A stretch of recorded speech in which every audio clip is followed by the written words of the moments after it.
മികച്ച നടനുള്ള ദേശീയ അവാർഡ് മലയാളത്തിലെ നടന്മാർക്ക് ദേശീയ അവാർഡ് ലഭിച്ച സിനിമകളും ആ നടൻ്റെ പേരും ലഭിച്ച വർഷവുമാണ് നമ്മളിവിടെ ഡിസ്കസ് ചെയ്യണത്.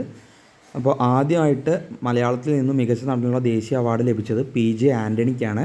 നിർമ്മാല്യം എന്ന സിനിമയ്ക്ക് 1973 ആദ്യമായി PJ ആൻ്റണിക്ക് മികച്ച നടനുള്ള ദേശീയ അവാർഡ് ലഭിക്കുന്നത്. മലയാളത്തിലെ ആദ്യ നടനാണ് മികച്ച നടനുള്ള ദേശീയ അവാർഡ് നേടുന്നത് PJ ആൻ്റണി. രണ്ടാമത് ഗോപിക്കാണ്. കൊടിയേറ്റം എന്ന സിനിമയ്ക്കാണ് ഗോപിക്ക് 1977 മികച്ച നടനുള്ള ദേശീയ അവാർഡ് ലഭിക്കുന്നത്. അടുത്തതായി ലഭിക്കുന്നത് ബാലൻ K നായർക്കാണ്. ഓപ്പോൾ എന്ന സിനിമയ്ക്കാണ് ബാലൻ K നായർക്ക് 1980 മികച്ച നടനുള്ള ദേശീയ അവാർഡ് ലഭിക്കുന്നത്.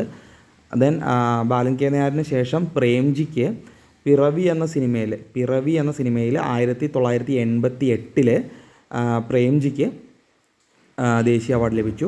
അതിനുശേഷം മമ്മൂട്ടിക്കാണ് മതിലുകളും ഒരു വടക്കൻ വീരഗാഥ എന്ന 2 സിനിമയിലെ അഭിനയത്തിനായിട്ട് 1989, അതായത് പ്രേംജിക്ക് ലഭിച്ചതിൻ്റെ തൊട്ടടുത്ത വർഷം തന്നെ മമ്മൂട്ടിക്കും ലഭിക്കുകയുണ്ടായി.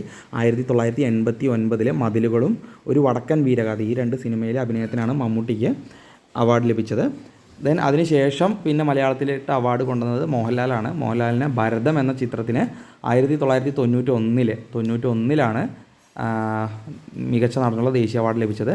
അതിനുശേഷം മമ്മൂട്ടിക്ക് തന്നെ പൊന്തന്മാട, വിധേയൻ എന്ന 2 സിനിമകളിലെ അഭിനയത്തിനായിട്ടാണ് 1993 മികച്ച നടനുള്ള ദേശീയ അവാർഡ് ലഭിച്ചത്. ദെൻ അതിനുശേഷം ലഭിച്ചത് സുരേഷ് ഗോപിക്കാണ്. കളിയാട്ടം എന്ന സിനിമയ്ക്ക് 1997 2 നടന്മാർക്ക് കിട്ടിയിട്ടുണ്ട്. സുരേഷ് ഗോപിക്കും ബാലചന്ദ്ര മേനോനും 2 മലയാള നടന്മാർക്ക് മികച്ച നടനുള്ള ദേശീയ അവാർഡ് ലഭിച്ചു. സുരേഷ് ഗോപിക്ക് കളിയാട്ടം എന്ന സിനിമയ്ക്കും ബാലചന്ദ്ര മേനോന് സമാന്തരങ്ങൾ എന്ന സിനിമയിലെ അഭിനയത്തിനും വേണ്ടിയിട്ടാണ് 1997 മികച്ച നടനുള്ള ദേശീയ അവാർഡ് ലഭിച്ചത്. ദെൻ അതിനുശേഷം വീണ്ടും മമ്മൂട്ടിക്ക് 3ാമത്തെ വട്ടം നാഷണൽ അവാർഡ് ലഭിക്കുന്നത് ഡോക്ടർ ബാബാ സാഹേബ് അംബേദ്കർ എന്ന് പറയുന്ന സിനിമയ്ക്കാണ്. ഇംഗ്ലീഷ് സിനിമയാണ്. 1998 മമ്മൂട്ടിക്ക്. പിന്നെ 97 സുരേഷ് ഗോപിക്കും ബാലേന്ദ്ര മേനോനും ലഭിച്ചതിന് തൊട്ടടുത്ത വർഷം തന്നെ മമ്മൂട്ടിക്ക് പിന്നെയും ലഭിക്കുകയുണ്ടായി.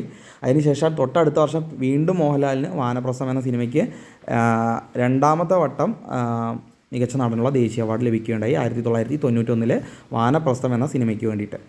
ദെൻ അതിനുശേഷം മോഹൻലാലിന് ശേഷം പിന്നെ മുരളിക്കാണ് നെയ്ത്തുകാരൻ എന്ന സിനിമയിലെ അഭിനയത്തിന് വേണ്ടി 2001 നാഷണൽ അവാർഡ് ലഭിക്കുകയുണ്ടായി. അതിനുശേഷം കുറേ കാലത്തിന് ശേഷം 2001 ശേഷം 2010 സലീം കുമാറിനാണ് ആദാമിൻ്റെ മകൻ അബു എന്ന സിനിമയിലെ അഭിനയത്തിന് വേണ്ടി 2010 നാഷണൽ അവാർഡ് ലഭിക്കുന്നത്. സലീം കുമാറിന് ലഭിച്ചതിന് ശേഷം 2013 സുരാജ് വെഞ്ഞാറമൂടിന് പേരറിയാത്തവർ എന്ന ചിത്രത്തിലെ അഭിനയത്തിന് മികച്ച നടനുള്ള ദേശീയ അവാർഡ് ലഭിക്കുകയുണ്ടായി. അപ്പം PJ ആൻ്റണി, ഗോപി, ബാലൻ K നായർ, പ്രേംജി, മമ്മൂട്ടി, മോഹൻലാൽ, സുരേഷ് ഗോപി, ബാലചന്ദ്ര മേനോൻ, മുരളി, സലീം കുമാർ, സുരാജ് വെഞ്ഞാറമൂട് ഇങ്ങനെ 11 നടന്മാർക്കാണ് മലയാളത്തിലെ മികച്ച നടനുള്ള ദേശീയ അവാർഡ് ഇതുവരെ നേടിയിട്ടുള്ളത്. അതിൽ തന്നെ മമ്മൂട്ടി 3 പ്രാവശ്യവും മോഹൻലാൽ 2 പ്രാവശ്യവും നേടിയിട്ടുണ്ട് ദേശീയ അവാർഡ്. മികച്ച നടനുള്ള ദേശീയ അവാർഡാണ് ഈ 2 പ്രാവശ്യം 3 പ്രാവശ്യം എന്നൊക്കെ പറയണത്. നാഷണൽ അവാർഡിന് പ്രത്യേക പരാമർശം ലഭിച്ച ആൾക്കാരും ഇതിലുണ്ട്. ഇപ്പോൾ മോഹൻലാലിനായാലും ജയസൂര്യയ്ക്കായാലും ഒക്കെ മികച്ച അഭിനയത്തിനുള്ള പരാമർശം ലഭിച്ചിട്ടുണ്ട്. പക്ഷേ മികച്ച നടനുള്ള ദേശീയ അവാർഡ് ലഭിച്ചത് ഈ 11 പേർക്കാണ്. മൊത്തത്തിൽ 11 നടന്മാർക്ക് ദേശീയ അവാർഡ് ലഭിച്ചിട്ടുണ്ട്. അതിൽ കൂടുതൽ തവണ ലഭിച്ചിട്ടുള്ളത് മമ്മൂട്ടിക്കാണ്. മമ്മൂട്ടിക്ക് 3 പ്രാവശ്യവും മോഹൻലാലിന് 2 പ്രാവശ്യവുമാണ് ലഭിച്ചിട്ടുള്ളത്. ബാക്കി നടന്മാർക്ക് PJ ആൻ്റണി, ഗോപി, ബാലൻ K നായർ, പ്രേംജി, മമ്മൂട്ടി, മോഹൻലാൽ, സുരേഷ് ഗോപി, ബാലേന്ദ്ര മേനോൻ, മുരളി, സലീം കുമാർ, സുരാജ് വെഞ്ഞാറമൂട് തുടങ്ങി അത്രയും നടന്മാർക്ക് മലയാളത്തിൽ നിന്ന് ദേശീയ അവാർഡ് ലഭിച്ചിട്ടുണ്ട്. മികച്ച നടനുള്ള ദേശീയ അവാർഡ് ലഭിച്ചിട്ടുണ്ട്.